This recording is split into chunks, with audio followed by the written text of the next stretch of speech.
Here on this channel, we try not to get too carried away with the volume of glove reviews we show you because they're probably not the most interesting ones to sit through and listen to. So we restrict it to the ones we think will be the best sellers for the coming season, and the Rev'it Cassini gloves that we have here are likely to be just that.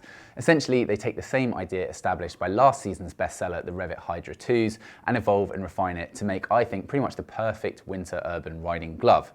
So the brief really with the Hydra 2s was that you do not need a glove that is an oven mitt in thickness and a gauntlet in length in order to qualify as a best-selling, really usable winter glove. You want to sacrifice as little as you possibly can in things like thickness and dexterity, but retain the insulation, the waterproofing, and the breathability. And they absolutely nailed it. The only area that I think there was for improvement is exactly where these guys step in, which is really in the way that they look. They have a cotton twill outer, particularly on the back, which I think looks far more premium and refined, and the branding is far more subtle.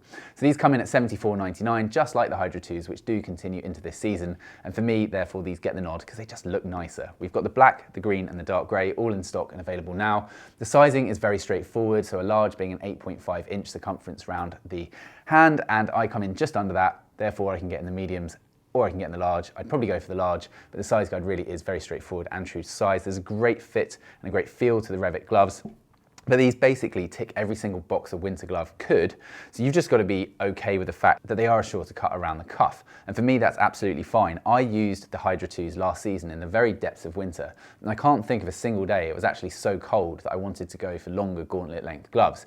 Even in the rain, they work really well, even in heavy rain, despite the fact you might think you're going to get a gap around the cuff to the bottom of the sleeve of the jacket. And it really is for everything that stops short of touring or people who have very long commutes where you maybe do want a slightly more gauntlet length in glove. But these worked wonderfully for me in the Hydra 2s, and I think these ones will be even better just because they look so damn good.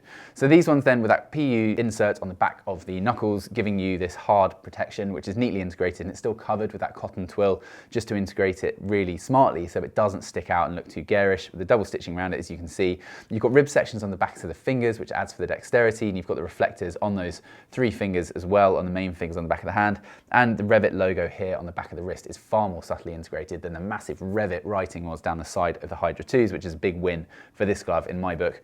You've also got this lovely goatskin palm, which is soft, supple. It's pretty much the strongest and best leather you can use for motorcycle gloves, and that's reinforced with this padded section on the palm as well, just for impact protection, which is actually the most likely place you are to have an impact if you come off your bike rather than the back. So it's a good thing to have that there. You've also got the ability to use a touchscreen or GPS or your phone or whatever on the go because of the fingertips on the index finger on this, which is really useful. It's also practical for things like paying for petrol without having to take all the gloves off. Naturally, the glove as a whole is CE approved, and you've just got a simple Velcro overlay on the wrist, which is nice and easy to do up. There's a Hydrotex Z liner, which is Revit's own in-house waterproof and breathable membrane to this. You've also got a Thinsulate liner, which is fantastic in the way it performs because it isn't that thick in itself. And that's really the goal, because every tiny increment increase in thickness you get around the palm really makes a big difference to the grip and the feedback and the way that you operate the bike. So for me, having as little as possible whilst being as effective as possible, of course, is going to be the holy grail when it comes to riding gloves.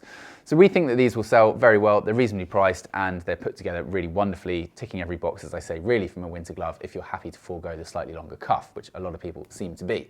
So if you've got any questions, comments, feedback, put that in the section below, and stay tuned for more video reviews of the world's finest riding gear. Thank you very much for watching. We'll see you again soon. Goodbye.